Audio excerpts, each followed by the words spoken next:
अस्सलाम वालेकुम व्यूअर्स, हम आवाज़ के साथ मैं हूं Numan Malik. Viewers, social media पे एक वीडियो वायरल है जिसमें टिकटॉकर डोली ने पहाड़ों में या जंगलों में आप कह लें आग लगाई और वहां पे टिकटॉक बनाई। इसी से थोड़ी देर पहले एक और वाक़या पेश आया कि टिकटॉक के जुनून में एक आदमी ने अपनी भैंस को गोली मार दी। लेकिन आजकल जो टिकटॉकर्स ने एक नया ट्रेंड यूज़ कर लिया कि पब्लिक प्रॉपर्टी को वो अपने पर्सनल यूज़ के लिए इस्तेमाल करते हैं और टिकटॉक बनाते हैं ताकि वो वायरल हो जाए। वज़ाख्ती बयान भी आया डोली का कि जी वहाँ पे तो आग पहले से लगी हुई थी और इस वजह से वो तैयार श्यार होकर उन्होंने टिकटॉक बना ली। इस सारे वाक़ये का लीगल पर्सपेक्टिव क्या है? कानून इस चीज़ को किस नज़र से देखता है? उनको क्या-क्या सज़ाएँ हो सकती हैं? कौन-कौन सी दफ़ात उन पे लागू होती हैं? आइए, आज हम मौजूद हैं राना उसामा साहब के साथ, एडवोकेट हाई कोर्ट हैं। इनसे लीगल ओपिनियन लेते हैं इस वाक़ये के ऊपर। अस्सलाम वालेकुम सर। वालेकुम अस्सलाम नुमान। पहले तो बहुत बहुत शुक्रिया कि आपने जो है इस मामले के लिए मुझे आपने ज़हमत दी और मैं बहुत मशकूर हूँ कि मैं इस मामले के ऊपर आपको गाइड कर सकूँ। Thank you very much. Sir, वाक़या आपने देखा ही होगा सोशल मीडिया के ऊपर। कानून क्या कहता है इसके ऊपर? लीगल ओपिनियन क्या है आपका कि उनको क्या-क्या दफ़ात उनके ऊपर लागू होती हैं और उनकी किस हद तक सज़ा हो सकती है? नुमान, अगर तो ये चीज़ absurd होती तो अभी तक अगर हमें लॉ ने ये बात बताई ना होती कि उनके ऊपर क्या क्या दफ़ा लागू हो सकती है तो वो एक अलहदा बहस थी। अब चूंकि इसके ऊपर एफआईआर हो चुकी है, जब एफआईआर हो जाती है और लॉ के सेक्शन लग जाते हैं तो तब ये बहस ख़त्म हो जाती है कि अब इस मुकदमे में क्या क्या होगा, क्या क्या दफ़ात लग सकती हैं। अब यहाँ पे जो क्वेश्चन है कि क्या ये दफ़ात इतनी मजबूत हैं कि उनकी बेस के ऊपर सज़ा दी जा सके।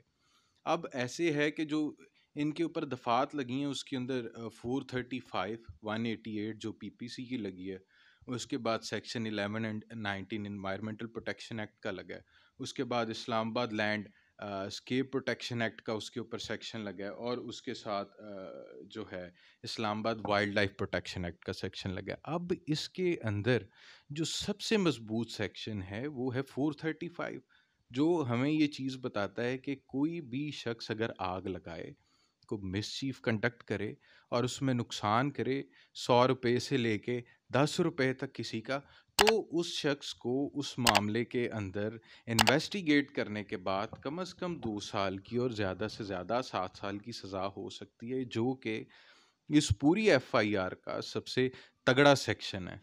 अब रही बात इस सेक्शन की इम्प्लीमेंटेशन की या इस एफआईआर की इम्प्लीमेंटेशन की, तो ये सारी की सारी बात हमारे लोग ये समझने से कासिर रहते हैं कि एक दफ़ा अगर एफआईआर हो गई है तो उसके बाद जो है अब इस शख्स को सज़ा मिलना जो है करार वाक़ई हो चुका है, जबकि ऐसे नहीं होता।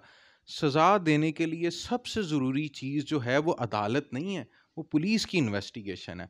अब पुलिस हमारे इन मामलात के अंदर इन्वेस्टिगेट ही इस तरीके से करती है कि मुकदमे की जान ख़त्म हो जाती है, और जब मुकदमे की जान ख़त्म होती है वो मुअज़्ज़ज़ अदालत के पास आते हैं, तो मुअज़्ज़ज़ अदालत के पास उस शख्स को छोड़ने के अलावा कोई चारा नहीं बचता। उन्होंने तो ये कहा कि ये आग तो उन्होंने लगाई नहीं, जो उनका एक वज़ाहती बयान आया, कहते जी आग पहले से लगी हुई थी, तो मैं वहाँ पे जाके मैंने टिकटॉक बना ली। इसके बारे में आप क्या कहेंगे? जी, ये जो वज़ाहती बयान है उनका, इसकी जो हैसियत है वो बिल्कुल नज़र नहीं आती, क्योंकि ये किस तरीके से मुमकिन हो सकता है कि लॉ जो है वो हमेशा उस चीज़ के ऊपर यकीन करता है जो प्रूडेंस के ऊपर होती है।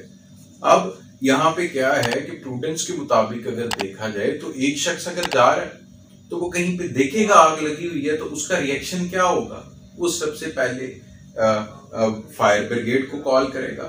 फायर ब्रिगेड को ना कर सका तो वो कम से कम 15 के ऊपर कॉल करेगा। ये उसका प्रूडेंट रिएक्शन होगा, ना कि वो अपनी गाड़ी से फौरी तौर के ऊपर कैमरा निकालेगा और वो निकलेगा बाहर और वो टिकटॉक वीडियो शूट करना शुरू कर देगा। वो पूरा शूट करने के बाद अगेन उसके ऊपर वो वीडियो आने के बाद जो है एक्शन लिया जाएगा, अगेन उस बंदे की कॉल करने के ऊपर एक्शन नहीं लिया गया। तो ये पूरी जो चीज है ये उनके बयान की जो हैसियत है उसको आप ये कहना चाह रहे हैं कि बीइंग अ रिस्पॉन्सिबल सिटीजन उनको चाहिए था कि वहाँ पे 15 या कंसर्न डिपार्टमेंट को कॉल करती कि ये देखें आग लगी है, ये सारी चीज़ें इत्तेफाक से जो। हाँ जी, देखें जी, अब उनको चाहिए था वो कॉल करें किसी को। अब देखें ना, इत्तेफाक की भी एक हद होती है।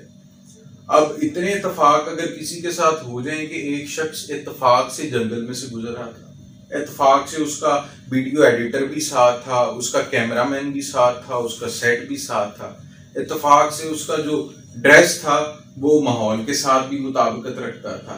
इत्तेफाक से वो जो टिकटॉक बनाना चाहते थे उसकी भी उनको तैयारी थी। इत्तेफाक से उसके पीछे उनको आग भी चाहिए थी।